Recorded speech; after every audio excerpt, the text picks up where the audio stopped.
ಮಾನವನ ಆರೋಗ್ಯದ ಮೇಲೆ ಪ್ಲಾಸ್ಟಿಕ್ನ ಪರಿಣಾಮಗಳು. Effects of plastic on human health. ನಿಮ್ಮ ಆಹಾರದಲ್ಲಿ ಪ್ಲಾಸ್ಟಿಕ್ ಇದೆಯೇ? ಬೆಳಗಿನಿಂದ ರಾತ್ರಿಯವರೆಗೂ ನಾವು ಅನೇಕ ಪ್ಲಾಸ್ಟಿಕ್ ಉತ್ಪನ್ನಗಳನ್ನು ಬಳಸುತ್ತೇವೆ ಮತ್ತು ಅದಕ್ಕಾಗಿ ಈ ಪ್ರಶ್ನೆಯನ್ನು ಕೇಳುವುದು ಬಹಳ ಮುಖ್ಯವಾಗಿದೆ. ಟಾಕ್ಸಿಕ್ಸ್ ಲಿಂಕ್ನ ಆಗಸ್ಟ್ 2024ರ ವರದಿಯ ಪ್ರಕಾರ ದೈನಂದಿನ ಜೀವನದಲ್ಲಿ ಬಳಸುವ ಆಹಾರ ಪದಾರ್ಥಗಳಲ್ಲಿ, ಉದಾಹರಣೆಗೆ ಸಕ್ಕರೆ ಮತ್ತು ಉಪ್ಪಿನಲ್ಲಿ ಹೆಚ್ಚಿನ ಪ್ರಮಾಣದ ಮೈಕ್ರೋಪ್ಲಾಸ್ಟಿಕ್ಗಳು ಕಂಡುಬಂದಿವೆ.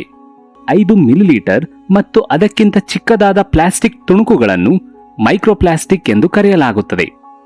ಬಾಟಲಿಗಳು, ಬ್ಯಾಗ್ಗಳು ಮತ್ತು ಆಟಿಕೆಗಳಂತಹ ದೊಡ್ಡ ಪ್ಲಾಸ್ಟಿಕ್ ವಸ್ತುಗಳ ವಿಘಟನೆಯಿಂದ ರೂಪುಗೊಳ್ಳುತ್ತವೆ ಅಥವಾ ಅವುಗಳನ್ನು ಉದ್ದೇಶಪೂರ್ವಕವಾಗಿ ಚಿಕ್ಕದು ಮಾಡಲಾಗಿರುತ್ತದೆ.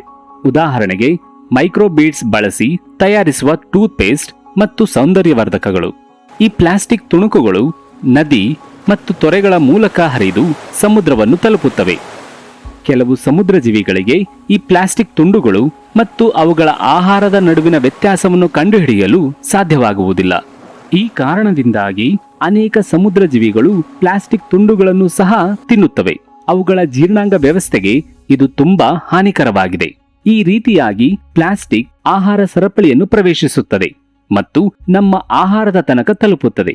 ಮೈಕ್ರೋ ಪ್ಲಾಸ್ಟಿಕ್ಗಳು ಎಷ್ಟು ಅಪಾಯಕಾರಿ ಎಂದರೆ ಅವು ಕ್ಯಾನ್ಸರ್ನಂತಹ ಕಾಯಿಲೆಗಳಿಗೂ ಕಾರಣವಾಗಬಹುದು. ಬಿಸಿ ಆಹಾರ ಅಥವಾ ದ್ರವ ಪದಾರ್ಥಗಳಿಗಾಗಿ ಪ್ಲಾಸ್ಟಿಕ್ ಕಂಟೈನರ್ಗಳನ್ನು ಬಳಸುವುದರಿಂದ ಸ್ಟೈರೀನ್ ಮತ್ತು ಬಿಪಿಎನಂತಹ ಹಾನಿಕಾರಕ ರಾಸಾಯನಿಕಗಳು ಆಹಾರದಲ್ಲಿ ಸೇರಿಕೊಳ್ಳಬಹುದು. ಪ್ಲಾಸ್ಟಿಕ್ ಅನ್ನು ಸುಡುವುದು ಇದಕ್ಕಿಂತಲೂ ಹೆಚ್ಚು ಅಪಾಯಕಾರಿ. ಪ್ಲಾಸ್ಟಿಕ್ ಅನ್ನು ತೆರೆದ ಸ್ಥಳದಲ್ಲಿ ಸುಡುವುದರಿಂದ ಡಯಾಕ್ಸಿನ್ ಮತ್ತು ಥಾಲೆಟ್ಗಳಂತಹ ಅಪಾಯಕಾರಿ ರಾಸಾಯನಿಕಗಳು ಬಿಡುಗಡೆಯಾಗುತ್ತವೆ. ಇದು ಹೃದ್ರೋಗ, ಮೂತ್ರಪಿಂಡ ಮತ್ತು ಶ್ವಾಸಕೋಶದ ಕಾಯಿಲೆಗಳಿಗೆ ಕಾರಣವಾಗಬಹುದು. ಪ್ಲಾಸ್ಟಿಕ್ನ ದುಷ್ಪರಿಣಾಮಗಳಿಂದ ಪಾರಾಗಲು ಮತ್ತು ಇತರ ಜೀವಿಗಳನ್ನು ಕೂಡ ಇದರಿಂದ ರಕ್ಷಿಸಲು ಏನಾದರೂ ಮಾಡಬಹುದೇ? ಪ್ಲಾಸ್ಟಿಕ್ ಅನ್ನು ಸಾಧ್ಯವಾದಷ್ಟು ಕಡಿಮೆ ಬಳಸಿ. ತ್ಯಾಜ್ಯವನ್ನು ಸರಿಯಾಗಿ ಬೇರ್ಪಡಿಸಿ. ಮೈಕ್ರೋಬೀಡ್ಗಳನ್ನು ಬಳಸುವ ಕಾಸ್ಮೆಟಿಕ್ ಉತ್ಪನ್ನಗಳನ್ನು ಬಳಸಬೇಡಿ. ಸಮುದ್ರ ತೀರ ಅಥವಾ ನದಿಯ ಬಳಿ ಕಸವನ್ನು ಎಸೆಯಬೇಡಿ.